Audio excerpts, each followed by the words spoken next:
everyone, Dr. Yonit Arthur here. I'm an audiologist and strength coach, and I specialize in vestibular disorders.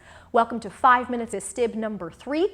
Today we're going to be talking again about the dizzy voice, and we're going to talk about how to be a thinking trap detective. Last time we talked about the various types of traps your dizziness voice might use to convince you that you're not going to get better from your dizziness.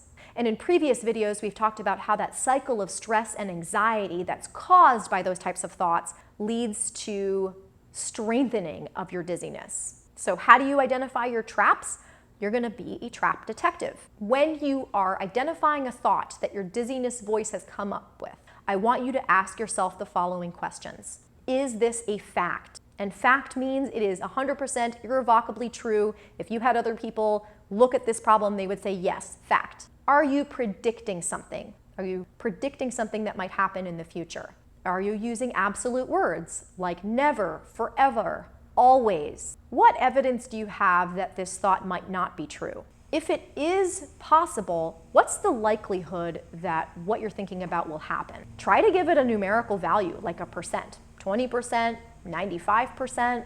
What else might happen in this scenario other than what the dizzy voice is predicting? What's the worst case scenario if what the dizzy voice says is true? And could you handle it? Have you handled such situations in the past? Would you say this statement to someone that you love? So let's practice asking these questions of a common dizzy voice thought. I was dizzy today. Therefore, my dizziness is going to keep getting worse and worse. I'm a burden on my family and I'm never going to be able to work again. Are these facts irrevocably true? No. Okay, no. Are you predicting something?